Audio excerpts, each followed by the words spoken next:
So why would you stay with him if there's no cameras involved? Because I thought he had a vision. What?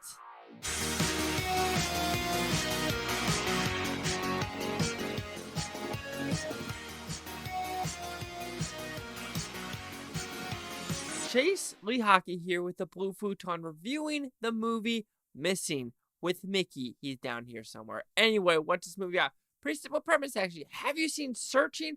Well, this is the same premise with this movie. Everything's based on cell phone cameras, the laptop cameras, and her mother is missing. Who done it this time? Neighbor, lawyer, cops, person from Colombia, herself, boyfriend. Or is Dirk going to be brought up from the past to realize it is not who she thinks she is? So, to like this film, I thought it was a pretty good film. Even the last 15-20 minutes, I think me and some of the audience members were kind of getting antsy of like, okay, let's go. This is getting a little bit too far-fetched for what this movie is compared to Searching. And that's where I'm going to give Searching so much more credit because it knew what it was. It was a lot more grounded of like, okay, this is plausible. But Missing kind of goes into left field of like, whoa, we're going there, and then we're going to randomly go there. And even though when you connect the dots with what is actually occurring, a lot of stuff just doesn't make sense. Anyway, let's talk about the positives of the film.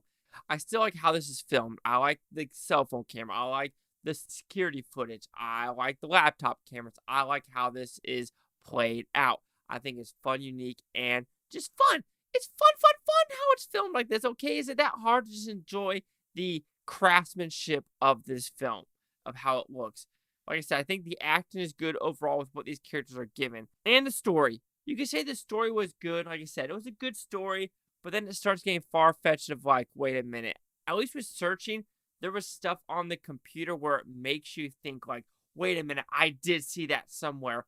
But with Missing, there is something that are just so obvious of like, oh, what do you know? There's a watch here. Oh, what do you know here? Hint, hint, hint. Hint, hint, hint. Yes, those hints were in Searching, but there's a lot more subtle of that. With Missing, it was a lot more of like, beat your head. Oh, you better remember this because this is going to come up. Hint, hint, hint.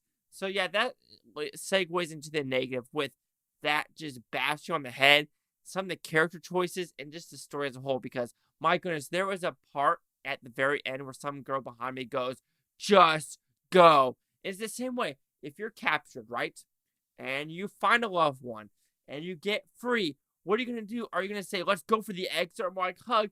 I'm so sorry. I missed you. I shouldn't have said this to you. Even though we hear the bad guy might be coming up the stairs. But you know what? Let's just get our emotions out right now. You go, no, let's get the fuck out of that front door.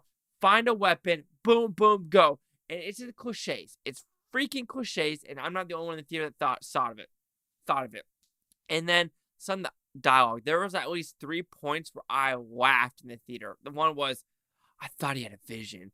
And then like 5 minutes later, the main character says something stupid too. I'm like, okay, wait, what? This is actually written on screen. So some of the dialogue was just laughable at best. Some of the background characters, especially the guy that helped from Colombia, I wish that story with the son kind of was more in the foreground at the very end of the movie to be like, oh, how did they reconnect? But you don't kind of get that closure for this movie. Overall, Missing, if you like Searching, I do think you're going to like this one, but expect it to be more far-fetched, more unbelievable, and just overall, it wanted to copy what Searching did, but there were some tropes that you're just like, nah, that is not needed in the movie whatsoever. So Missing will receive a 3 out of 5 with Futons, which equals at 60%. Let's see the critics' news scores gave this one. So right now, it's going to change, of course. Critics, 83% with 48 of them. Audience score, 93% with fewer than 50. Here's critic consensus. Missing constrained cruelty in its efforts to keep the audience guessing, but a fast-paced and relatable fears keeps this twisty techno-thriller from completely losing its way. I mean, sure, I could agree, but there were some things where you're just like, where are we going with this? So yeah, we have 83, 93, 60. Chase Hawk with the Blue Futon. Like, comment, subscribe. Home no thing is Buftopia. You Buftonians, thank you for watching. Have a great day. And all I'm going to say, there's an actor in Big Sick, Internals, Silicon Valley, and in the new Chippendale show, which he just did an interview about who could play bad guys. He is not wrong.